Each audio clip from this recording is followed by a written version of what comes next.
caballeros? ¿Bien? ¿Todo bien? Bueno, vamos a hablar ahora del tema de cimentaciones.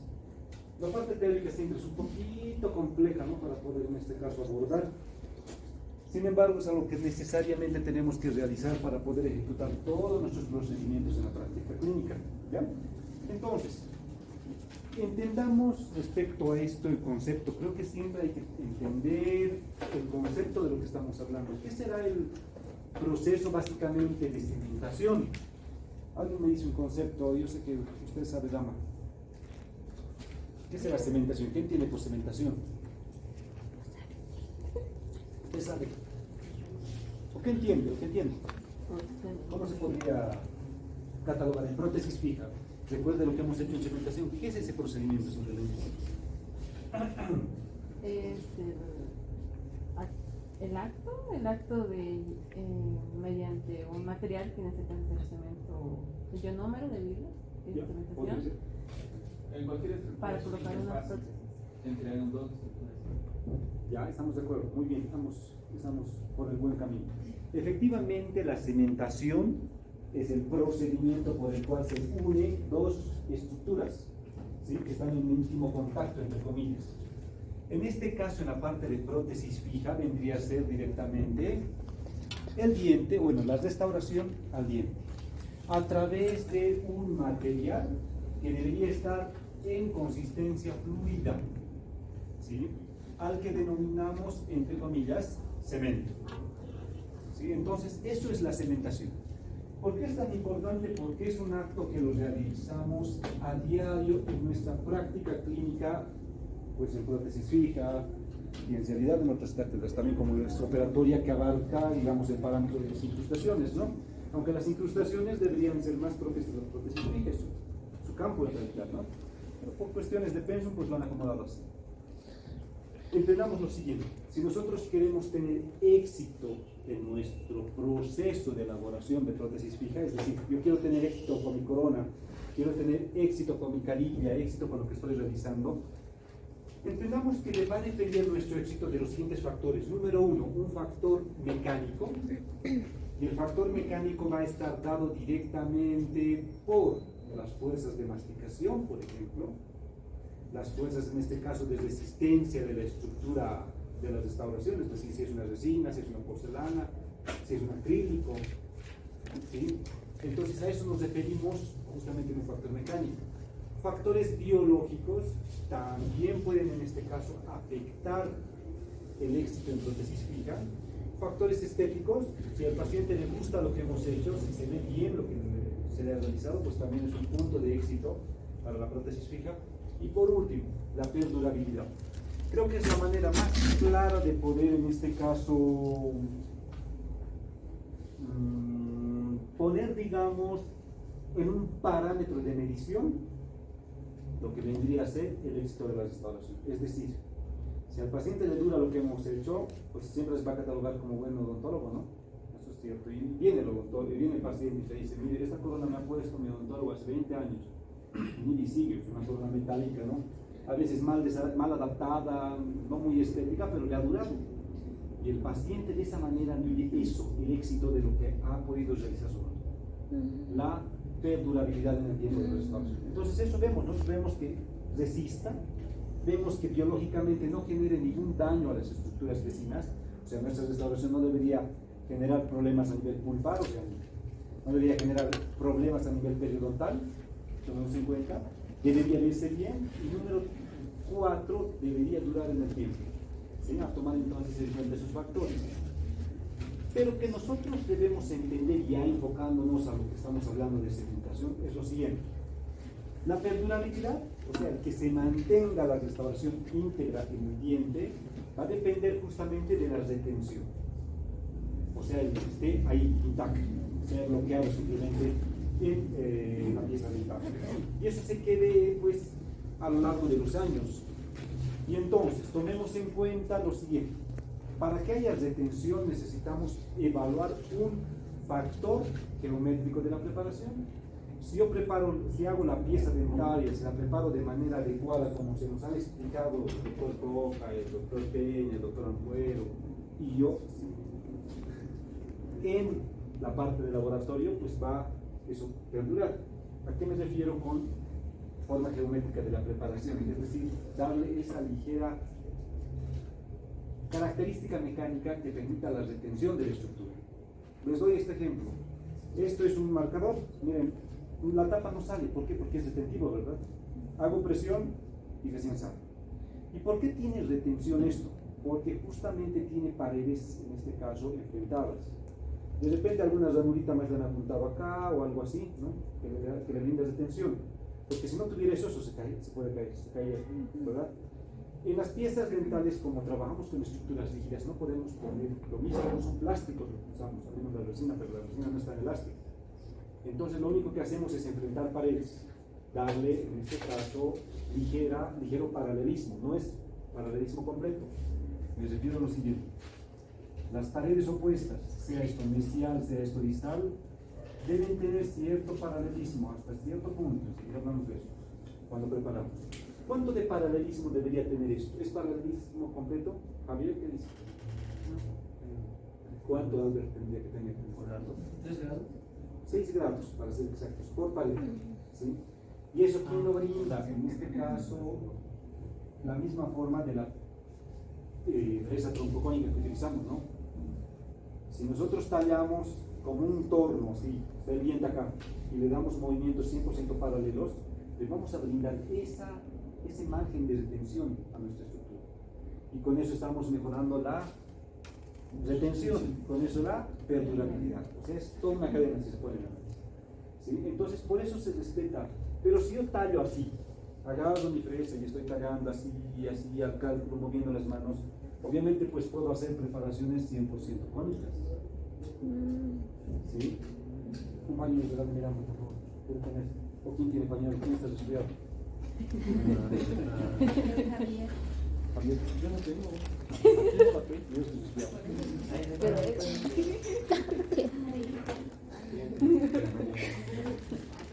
Entonces nuestras preparaciones, gracias por ayudan a levantar, yo sí estoy resfriado. Nos salieran, y estoy exagerando en eso, con formas cónicas. Obviamente si tiene una forma cónica no tiene absolutamente nada de retención. El paciente generalmente en condiciones óptimas hace movimientos solo axiales, es decir, apertura, cierre. Pero cuando el paciente tiene parafunción empieza a hacer movimientos de lateralidad parafuncionales. Y ahí sí disloca. Y mucho más si esto es cónico. Tomemos en cuenta eso. Entonces, eso es dar retención. Adaptación precisa, pues que la restauración también ingrese de forma exacta. Depende de qué eso, de una buena impresión, que no haya contraído, por ejemplo, el material de impresión. Nosotros utilizamos silicona de condensación, por ejemplo, ¿sí? La de adición es la que menos contrae, pero es más cara. Entonces, la de condensación tiene un tiempo solamente de poder mantenerlo en superficie. Es más, a la primera hora debería mandarse al laboratorio. Pero imagínense que yo le tomo al paciente hoy día que es miércoles, y el viernes recién se va al laboratorio y están vaciando recién, pues obviamente ha sufrido un proceso de contracción. El modelo va a salir, en este caso, mucho más pequeño, por decirlo así, más contraído también. Y la corona futura, pues obviamente va a ser totalmente desadaptada. ¿Me comprenden? O sea, todo tiene para eso depende del odontólogo. Asimismo, depende del laboratorista. El laboratorista debe utilizar yesos específicos. Para prótesis fija, para carillas y demás, se utiliza yesos de tipo 4, no los yesos de tipo 3, digamos. ¿Sí?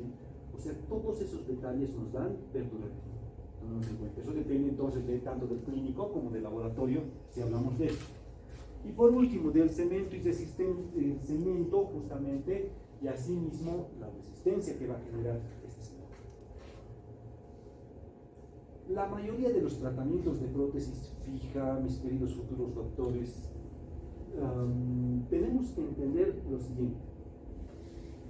No solamente depende del cemento la retención, o sea, el cemento no es un pegamento netamente, aunque sí tiene esa propiedad, para que se entienda. Disculpen usar esos términos, pero para que nos entendamos mucho más.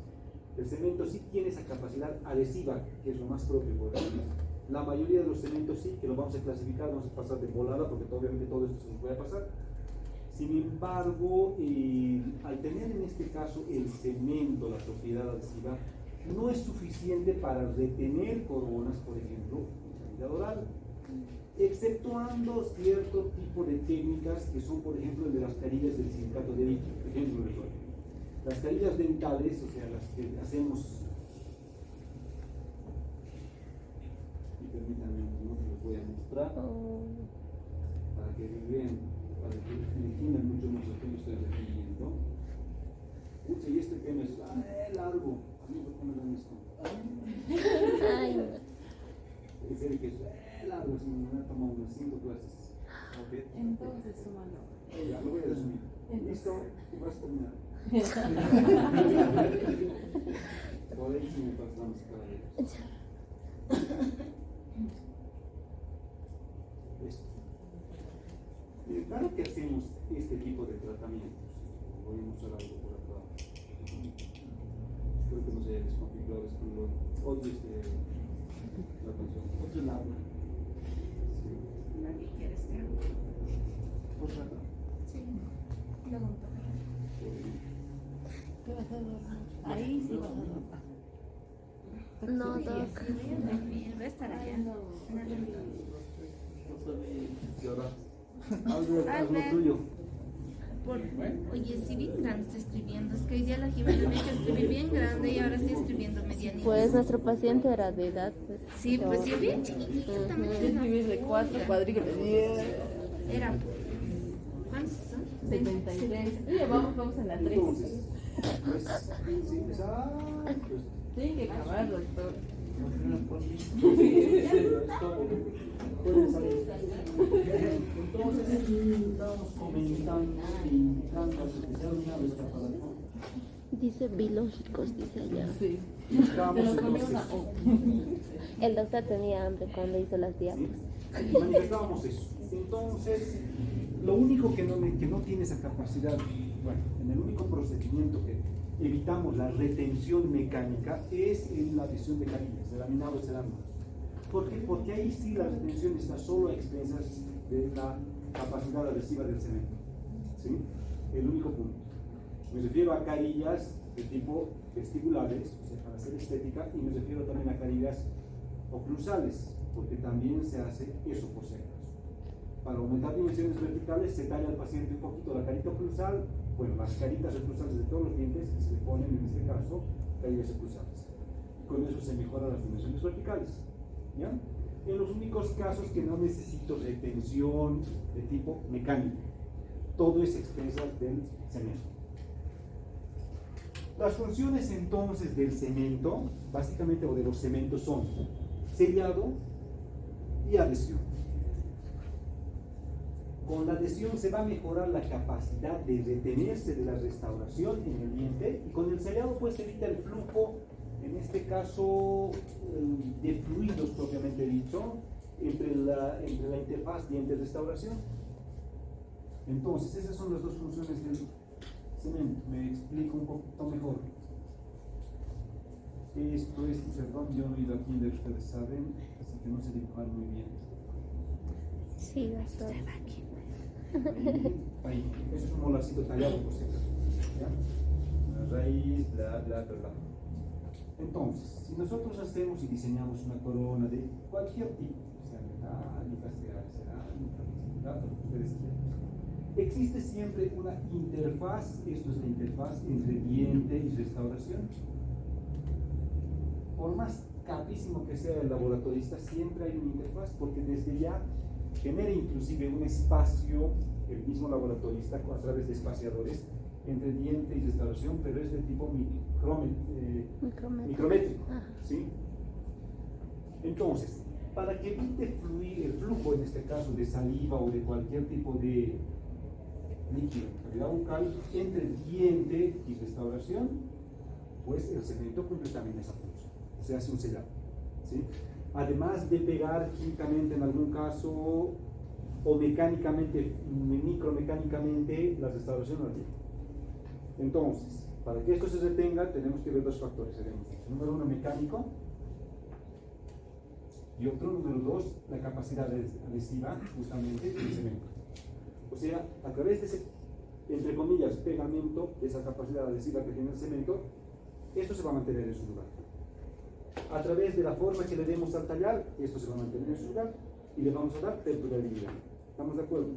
Otra función que tiene es el sellado. ¿Por qué? Porque va a sellar esa interfaz, o sea, el relleno. Y para ese sellado pues tiene que tener la capacidad también de no disolverse en el tiempo. La cavidad oral es un medio muy hostil. Cambios de pH hay constantemente. ¿Cuánto es el pH celular? Mis queridos futuros doctores. 6,8 será. 7. 6,8, 6,5, sí, ¿no? Mucho depende en este caso justamente del momento. Cuando uno consume azúcares, automáticamente ese pH para abajo, ¿no? Ustedes se saben el proceso. Entonces, eso mismo tiene la tendencia a generar disolución de ese material cemental. Mientras más amplio sea la interfaz dientes-restauración, es decir, pónganse que mi corona tiene pues está una mega desadaptación entre cielos, es una cosa que estaba así, apenas está entrando y tiene un mega espacio, ni siquiera micrométrico, sino milimétrico, 0,5 de milímetro, 1 milímetro, que puede pasar, o sea, han trabajado con en vez de mecánico dental, no sé, alguien que estaba practicando por ahí, si su corona está totalmente desadaptada, ¿ya? Si tiene más espacio esto, tiene más posibilidad de disolverse por secación. Mientras más grande, más sencillo. Por eso es que tiene que ser lo más adaptado posible la restauración. ¿Estamos de acuerdo? Y si se disuelve, por ende hay caries. ¿Ya? Entonces tomemos en cuenta eso. La retención del cemento va a mejorar justamente si tiene un tipo de adhesión química, es decir, si puede reaccionar químicamente con la estructura dental. Enseguida lo vamos a ver, y asimismo, mientras tenga una consistencia fluida. Es decir, mientras más líquido sea, mejor, así no hace efecto émbolo. ¿A qué me refiero con émbolo? Si el cemento no fuera fluido, y nosotros cargamos y rellenamos esta corona antes de cementar acá, ingresamos, el mismo cemento hace lo mismo que cuando nosotros le tapamos a una jeringa del extremo. Si ustedes están queriendo inyectar a alguien y le tapan justamente de la aguja, ¿qué pasa? Se tapa, ya no quiere entrar, eso es el efecto émbolo.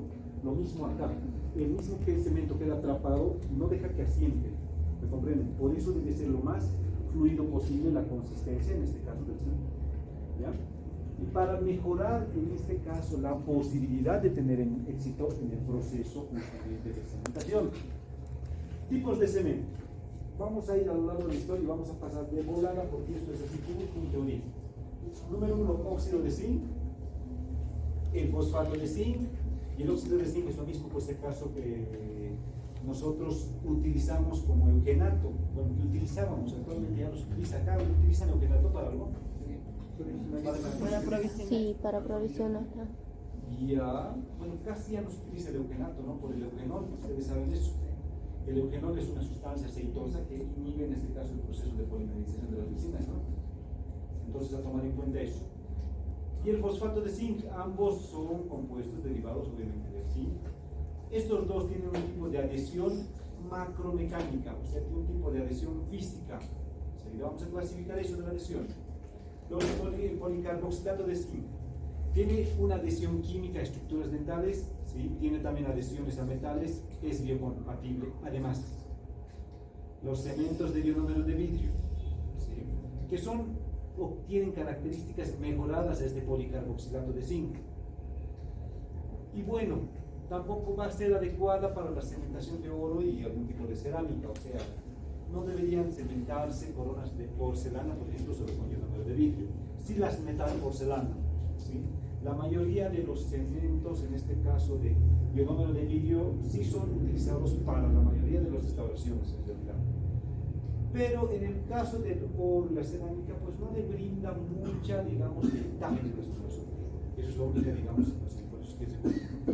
Entonces, a lo largo de la historia se ha ido manejando todos estos, ¿sí? Pero así también hay cementos resinosos que hoy en día pues le han generado un boom a nuestra práctica odontológica a través de la adhesión propiamente dicha. Los cementos de vidrio, ionómero de vidrio en este caso modificados con resina, es decir, alguien mezcló ionómero más resina, para que se me entienda, o sea, alguien le ha juntado monómeros resinosos a lo que vendría a ser el ionómero de vidrio.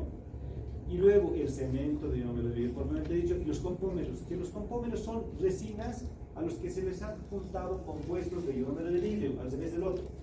O sea, esto es lo contrario de esto, para que se me entienda. A este cemento de ionómero de vidrio le hemos adjuntado partículas de resina, viceversa. A la resina le hemos aumentado, entre comillas, partículas de lo que vendría a ser la estructura del cemento de ionómero de vidrio. Entonces, esas son la gran variedad de cementos que existen en nuestra práctica clínica. Entonces, lo que debemos tomar en cuenta básicamente es que no todos utilizamos en nuestro campo, en nuestro medio, principalmente en nuestro medio. Número uno, por el tema de costos, por ejemplo. Número dos, por la posibilidad de acceso. No nos venden directamente, porque como los clínicos no compran, pues aquí en nuestro medio no los traen. ¿Sí? Entonces, los que sí debemos conocer, pues vamos a verlos enseguida y los tenemos que dominar, que ustedes ya saben en la práctica clínica cuáles son. Ionómero, el fosfato, que bueno, creo que no estamos utilizando ya mucho. Asimismo, el cemento resinoso, los cementos duales, para que se me entienda. ¿Sí? Entonces, esos son los que tenemos que entender. Hay que entender que estos cementos sí están expuestos a un medio adverso, que tiene características químicas, físicas y bacterianas muy hostiles, digámoslo, para esa estructura, como para cualquier estructura. Entonces nosotros tenemos que conocer las propiedades de cada uno de estos cementos. Por eso es que, digamos, el fundamento de poder ingresar a la parte interna de esta explosión. Solo conocerlo, obviamente, ¿no? Y para probar, obviamente, el examen, ¿no? Así que, ni modo, a estudiar no hemos hecho. ¿Cómo vamos a hacer la selección nosotros antes de clasificar a cada uno de los cementos, que es una parte, digamos, un poquito tediosa y aburrida, pero vamos a pasar rápido porque no tengo mucho, digamos, de conversar respecto a ese parámetro químico? Tengo que entender que un cemento ideal, o sea, lo que yo estoy buscando al hacer cementación es un cemento ideal. Pero ¿qué tendría un cemento ideal? ¿Qué tendría que tener? Exacto. Lo primero es biocompatibilidad con la estructura pública. Y para ser biocompatible, ¿qué se necesita? ¿Cuándo es biocompatible una estructura? No, esto me va a tomar más de 6 clases. Además, me pasaré de largo nomás, no explicaré. Hacer data sí. Hacer data sí, eso. Ya. Para ser biocompatible, lo que necesitamos es que una estructura tenga una molécula grande. ¿A qué me refiero con molécula grande? Lo siento, no soy bueno para dibujar. De hecho, André lo dibuja mejor que yo. En algo tuyo. Esto, por si acaso, es esto es el esmalte. Esto es el esmalte. Acá dentro está la pulpa. Esta es dentina, por si acaso. En la dentina, ¿qué cosa encontramos? Ustedes que han aprobado con ciencia, histología, ¿qué son esos túbulos? Túbulos. Sí, los estoy orientaciones grandes. Cada túbulo dentinario, ahora lo estoy ampliando por si acaso, ¿ya? Es más o menos así, una estructura microtubular, ¿verdad? Eso hay que entender. Y los túbulos están así, así en millones. Esto es solamente unos cuantos. Y aquí están los. ¿Quiénes están acá? Los protoblastos, ¿verdad? Estos son los protoblastos. Sí, aunque no parezca. Ya por su prolongación esto es el líquido intratubular, ¿ya? O sea, el túbulo dentinario, porque he dicho que está llenado en este caso, relleno de líquido intratubular, ¿no? Esto es la dentina intertubular, ¿estamos de acuerdo? ¿Aquí qué hay? Fibras colágenas, exacto. Entre las fibras, ¿qué hay? Sustancia inorgánica. ¿Estamos de acuerdo? Así es la estructura, ¿no? Ya, muy bien.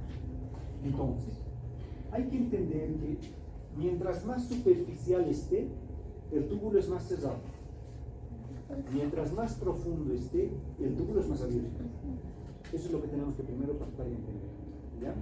Por eso es que cuando yo me voy desgastando la pieza, mientras más profundo esté, es mucho más posible que se dañe la estructura pulpar. O sea, las células propiamente dichas y toda la pulpa se puede llenar de necrosis. Con los cementos ocurre lo mismo. Para que sea biocompatible, ¿qué es lo que nosotros analizamos a la hora de elegir un cemento? El tamaño de la molécula. Si la molécula es grande, la molécula que se ha formado, en este caso del cemento, no tiene la capacidad, sí, la molécula le vamos a poner, no sé, algo así irregular para que se me entienda, no tiene la capacidad por física de ingresar dentro del túbulo, ¿me comprende? Y por ende no tiene la posibilidad de pasar a través de este túbulo hasta la estructura pulpa. Entonces, esto es una molécula biocompatible. Pero si la molécula es chiquita, así, tiene el potencial de ingresar y generar citotoxicidad y con eso necrosis. ¿Estamos de acuerdo? Entonces, eso es lo que tenemos que ver, qué tipo de moléculas se forman. Obviamente nosotros no vamos a estudiar, los que nos hacen los cementos hacen eso, pero nosotros mínimamente, como somos odontólogos, es nuestra estructura básicamente de lo que hacemos a diario, tenemos que conocer pues y dominar la ultraestructura de nuestra estructura dental, ¿no? O sea, tenemos que conocer al máximo qué es una dentina tubular, peritubular, qué es una dentina esclerótica, cómo se forma, para qué, por qué en el niño y demás. Que comprenden cómo es la adhesión del cemento y el ionómero desde un punto de vista químico. Entonces, eso es lo que tenemos que entender. Número 1, biocompatibilidad con el complejo dentino-pulpar. ¿Por qué llamamos complejo dentino-pulpar? Porque lo que antes era pulpa, ahora es dentina, ¿no? Así es, ¿verdad? ¿Por qué? Porque está ido migrando, se ha ido encogiendo. Y es un complejo, trabajan juntos en realidad. Propiedades mecánicas adecuadas. Que el cemento tenga la capacidad de resistencia, número 1, de la flexión, o sea, la presión que va a hacer el paciente, y número 2, la tracción. Aunque el proceso de tracción no es muy común en este caso en el trabajo de la fuerza masticatoria, porque ningún paciente pues está jalando y traccionando, ¿no? Lo que se hace es morder y presionar. Entonces, esa resistencia tiene que ser adecuada. ¿Qué más? La adhesión a estructuras dentarias y materiales restauradores tiene que ser precisa y específica. Ya sea, puede ser físico o puede ser químico. ¿Sí? ¿Qué tipo de adhesión tienen las resinas? ¿Físico o químico? Químico. Los que están a favor de químico, levanten la mano. Ya, valientes, porque los demás deben ser físicos. 1, 2, 3, 4. Químico. ¿Quién dice químico? ¿Ustedes son físicos? Químicos, ¿no?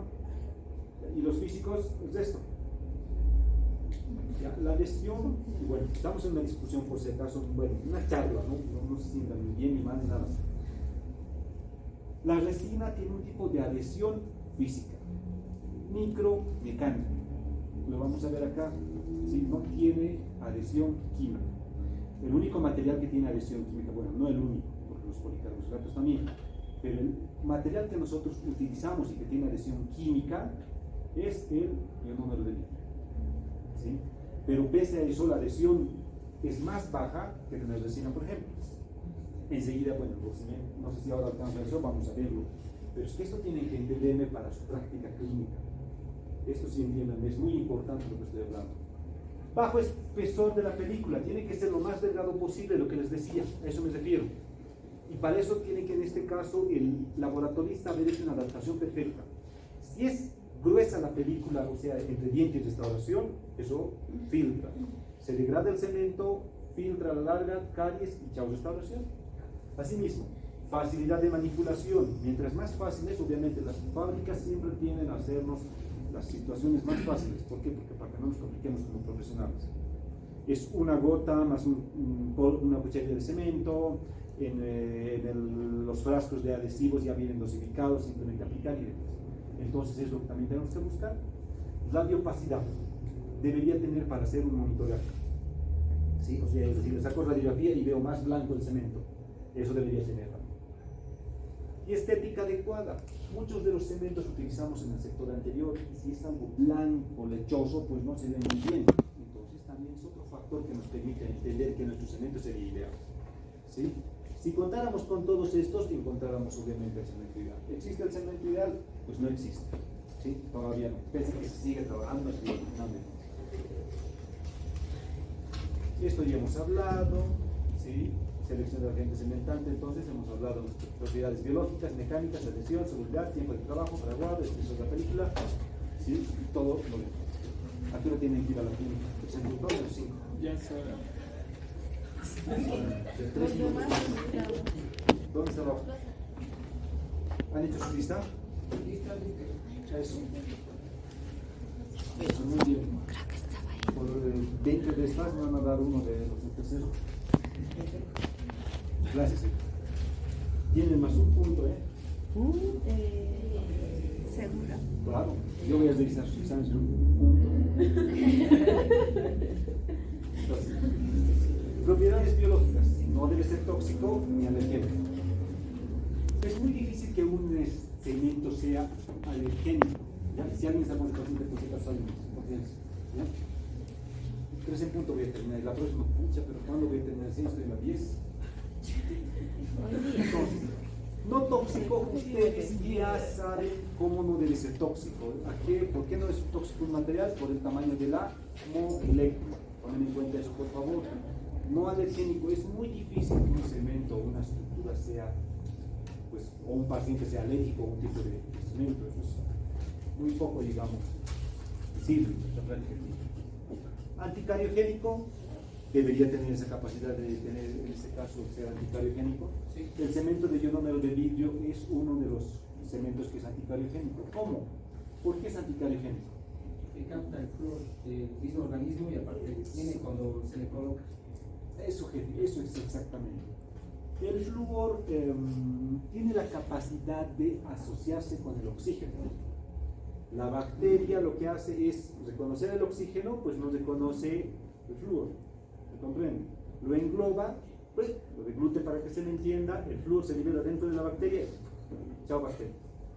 Sí, destruye. Esa es la forma de reducir la capacidad, además de la remineralización que hace. ¿Sí? Por eso es anticariogénico. Antimicrobiano, bueno, ya lo hemos mencionado ahora, y por último, desensibiliza. La desensibilización va acorde a lo que hemos hablado acá. Mientras más profundo esté, se genera, gracias Alberto, ojalá que no se me corte. Entonces, mientras más profunda sea la restauración, se puede generar más sensibilidad. Eso es cierto. Tomemos en cuenta ese detalle. ¿Por qué? ¿Por qué será, viendo mi dibujo, por qué será que mientras más profundo estoy trabajando se genera más sensibilidad? Porque el túbulo es más grande. Exactamente, el túbulo es más grande y tiene mayor capacidad de transmisión de cualquier agente físico, químico o bacteriano. ¿Estamos de acuerdo? Entonces, nuestro cemento debería tener también esa propiedad de generar desensibilización. Muchos pacientes tienen, y voy a quedarme ahí, ¿ya? La siguiente semana voy a acabar, sí o sí, no voy a acabar en 5. Esto es así, listo, punto. Tenemos los conceptos. ¿Ya? Muchos pacientes, por ejemplo, tienen con sensibilidad, y es un porcentaje elevado. Entonces te dicen, hago esto y tengo frío, o sea, siento frío. Si nosotros hacemos una inspección clínica, detectamos que tiene una hipersensibilidad dentinaria. ¿Qué es una hipersensibilidad dentinaria, mis queridos futuros doctores de corazón? Cuando dejan los tubos expuestos. Muy bien, jefe. ¿Y a qué nivel generalmente se presenta la hipersensibilidad dentinaria? Bueno, entonces, si yo me imagino eso, lo primero que tengo que imaginar en mi cerebro es que el cuello está descubierto, ¿no? Lo primero, si no hay caries, es el cuello. ¿Y qué es lo que está ocurriendo? Justamente está ocurriendo que los túbulos están abiertos. Si yo quiero generar desensibilización, ¿qué tengo que hacer? Cerrar los túbulos, ¿sí? Entonces, he ahí, imagínense, tiene hasta la capacidad de estos cementos de poder, en este caso, mejorar esa. No todos los casos se pueden curar, en este caso solamente, o sanar al paciente de esa afección a través de cementos o algún tipo de elementos que pueden sellar. Algunos, lamentablemente, por la gran irritabilidad que se ha generado en la pulpa, terminan directamente en endodontia. Eso es cierto. O sea, desvitalizar y más, principalmente el sistema antibiótico. Pero el cemento es un buen recurso, pero ¿qué tipo de cemento? Vamos a verlo, ¿sí? ¿Qué tipo de cemento utilizo para eso? Un adhesivo podría ser, ¿no? Exacto. Y es un tipo de cemento también, ¿sí? Entonces, propiedades mecánicas. Vamos a quedarnos justamente ahí. Me recuerda. No, tengo 4 minutos más. ¿No? ¿Quién es que tiene ahí? ¿Quién quiere salir? Pero conscientemente. Ya no, doctor, ¿Puedo ya avanzar hemos un ido a poquito más? entregar, sí. Ya, avanzar entonces un poquito más. ¿Ya? Entonces, resistencia mecánica. La resistencia frente a diferentes, hemos visto, factores o tipos de fuerza que deben tener estos cementos, pues consisten en lo siguiente. Número uno, tienen que saber absorber o tienen que tener el potencial de absorber esa fuerza. O sea, el paciente mastica, tiene que amortiguar y asimismo tiene que saber disipar, no solamente en un punto, sino a través de toda la estructura del plano. En resumidas, tiene que generar una integración en lo posible el cemento de la restauración al lleno. Y de esa manera va a poder hacer absorción y disipación de fuerzas. ¿Ya? Entonces, debería tener las siguientes capacidades los cementos: resistencia a la compresión, resistencia a la tracción. Es decir, cuando presionamos no debería en este caso degradarse y en este caso posteriormente disolverse. Asimismo, a la tracción, aunque es la fuerza de tracción es la que menos se genera en el cavidad oral, insisto, a menos que estemos utilizando ligas con brackets, ¿no? La única manera, o sea, cuando están haciendo los ortodoncistas, la ligadura interdental o interarco, es ahí el único punto que se generaría una fuerza de la tracción, fuerza de tracción. Nos tomemos en cuenta eso. Resistencia flexural, es decir, la capacidad de flexión que tiene ante movimientos de laterales. Lo mismo, resistencia al desgaste. Se ha quedado expuesto en un sector que no debería ser, por cierto, debería tener la posibilidad también ante el sellado de no eliminarse, ¿sí? Y resistencia a la degradación, que es lo más que se genera por fruto de la saliva, por los cambios de pH. ¿Sí? Tomemos en cuenta entonces también esos parámetros. Si nosotros observamos este cuadro, si bien el libro de Nesomo bastante bien lo explica esto, la resistencia a la compresión, pues de cada tipo de cemento, el cemento de fosfato de zinc, el carboxilato, tomando en este caso en cuenta que los cementos de resina compuesta o los cementos resinosos, si ustedes se pueden analizar, son muy superiores, ¿sí? Si hablamos de megapascales, pues tranquilamente llega hasta los 300 en cuanto a resistencia a la compresión.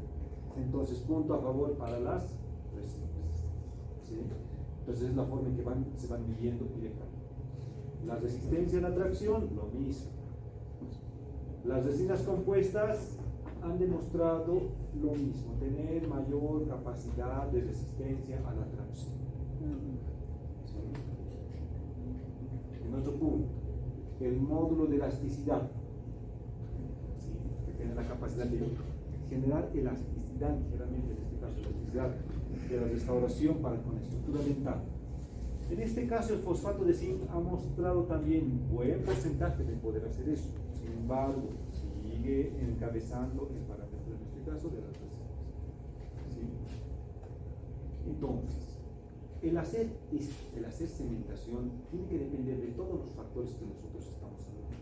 Si bien las resinas, o sea, los cementos resinosos no son los cementos ideales, sin embargo, van en procura, digámoslo, de ser modificados y de lograr hacerlos. ¿Sí? Aunque ideal, pues nunca vamos a conseguir nada, ¿no? No hay nada ideal como lo que Dios ha hecho, definitivamente eso es cierto. ¿Sí? Lo que Dios ha hecho, pues no se lo puede superar, entonces, bueno, por lo menos que puedan reunir muchas de las características que nosotros queramos. Entonces,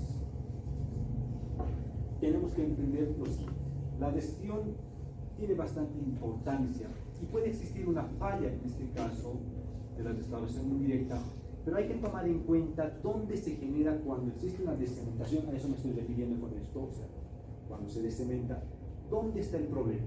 ¿Dónde se pudo haber generado esta situación?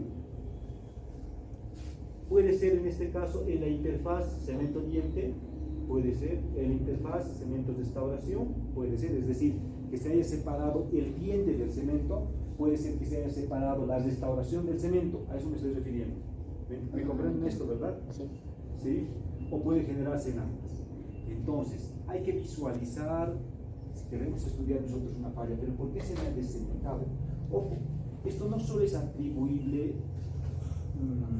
a que un paciente, por ejemplo, venga, y voy a terminar en serio ahora sí con esto, que venga a la clínica y diga, pues, mire, le hemos cementado el anterior mes o el anterior rote, y bueno, a mi paciente se le ha salido ya todo el puente. ¿Por qué se puede salir un puente? ¿Qué será? adaptación. puede ser bien el cemento. Es que son altos factores, ¿no? Adaptabilidad. No tiene. Puede ser que no haya estado bien adaptado, puede ser que no se haya preparado bien el cemento, pero otro factor muy importante es la oclusión.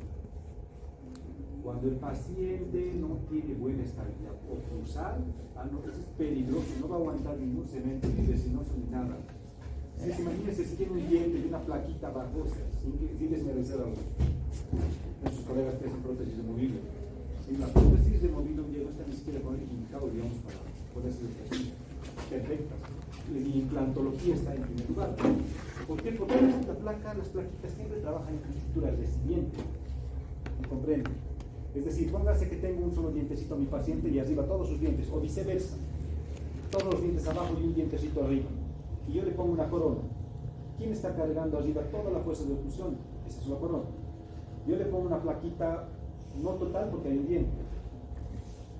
La placa le va a ayudar en un porcentaje mínimo a la oclusión.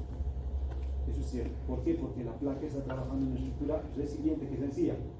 El paciente mastica, presiona y ¿qué hace la placa? Hace esto, ¿verdad? Junto con la encía. ¿Quién se queda cargando todo? El diente con la corona. Entonces, eso es lo que nosotros tenemos que hacer.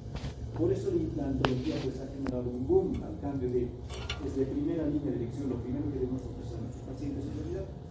¿Por qué? Porque los implantes van directamente al hueso y evitan que los dientes caigan, los pocos dientes que quedan.